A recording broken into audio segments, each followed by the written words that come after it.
Today I fucked up by asking for a different skin color. Obligatory. This happened when I was for like 2 decades ago. Marked not safe for work due to racial topics, even if it was an innocent child's comments. When I was 4, according to my family, I made an error that embarrassed my parents. In the McDonald's drive-thru of my hometown, I saw this poor teenager young adult man with beautiful dark skin. I immediately looked at my parents and loudly asked, "Why can't I have pretty skin like his?" While pointing to the poor, flustered employee.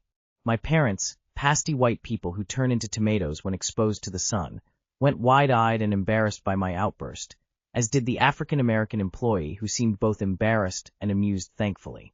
My parents tried to explain genetics in terms a 4-year-old could understand, but I was apparently very upset I couldn't have pretty brown skin, like the McDonald's man.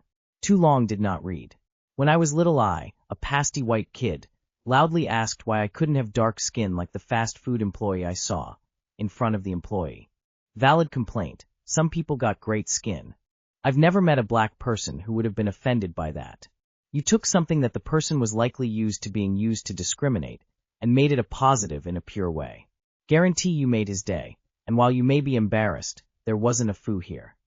It's okay. My sister walked into a nail salon with my mom when she was little and said she hates it when they speak Mexican. They were Asian, and in fact, speaking Mandarin skull.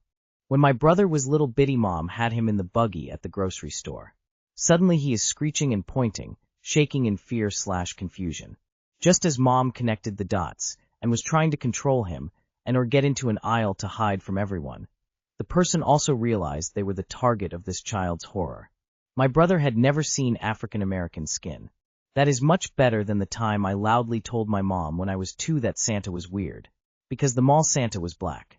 Whoops. Proof racism is taught. Today I fucked up by making people think I was an alcoholic when I actually had migraines. I typically get a migraine a couple of times a month. However, about a year ago I overused ibuprofen to try to treat them, which led to something called rebound migraines, where I had 5 or 6 days a week for nearly 9 months. For those who don't know, a migraine isn't just a one-sided headache. They can have many symptoms, and often look like a combination of being severely hungover and drunk, or having a stroke. Think nausea/vomiting, severe sensitivity to light, yawning constantly, slurring or tripping over words, and struggling with depth perception, so constantly walking into objects, etc. Because my migraines were so frequent I couldn't take a sick day whenever I had one, and I could only take meds for them twice a week, or the rebound effect would continue, so I just had to push through them as best as I could. I never mentioned that I had a migraine to anyone other than my close friends, as I didn't think it was any of their business. As a side note, I'm British and follow the British binge drinking culture. By which I mean I drink very rarely, roughly twice a month, but when I do drink I drink to get _drunk _. This is what most young people do, so it's by no means out of the ordinary. I never drink enough to throw up or black out, just enough to be drunk, rather than just tipsy. I also compulsively fake being sober because I find being seen as drunk incredibly embarrassing. So when I went out clubbing, people saw me being sober after a large amount of alcohol and assumed I had a high tolerance due to drinking regularly. Fast forward to yesterday. After many months about being very strict about limiting ibuprofen and triptans to twice a week, my migraines finally receded back to only occurring a few times a month.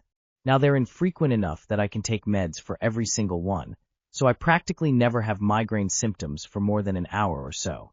I went out clubbing with some semi-friends I hadn't gone out with in a while, and when I went to buy a drink one of them started saying, "Oh no, did you start drinking again? I thought you quit." I was confused and said I never quit drinking or had any intention to, as I drink quite infrequently. In fact, I drink less frequently than most of that group. They go out every single Friday night, while I tend to only go out every other week. They started arguing with me, saying that last year I had been an alcoholic and was extremely drunk and hungover pretty much constantly. I laughed and explained that it was actually just migraines.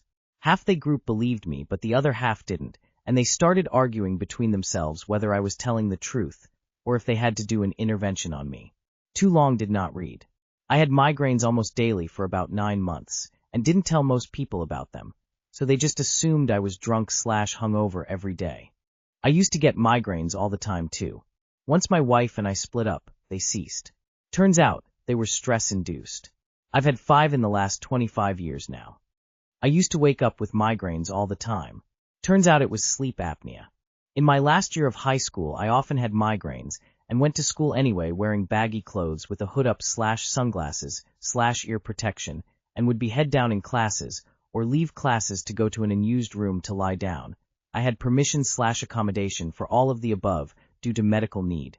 My migraines were very frequent, and I was still dialing in treatment. But all my classmates thought I was an alcoholic / on drugs / pregnant LMFAO, which I only found out talking to an acquaintance years later, lol. Just for what it's worth, my wife gets migraines which consist only of visual disturbances and nothing else. Oh good lord, the rebound migraines. No one told me about them, and they were brutal when I found out the hard way. So sorry you had them for so long. But I'm totally laughing that only half your friends believed you when you finally confessed to having migraines.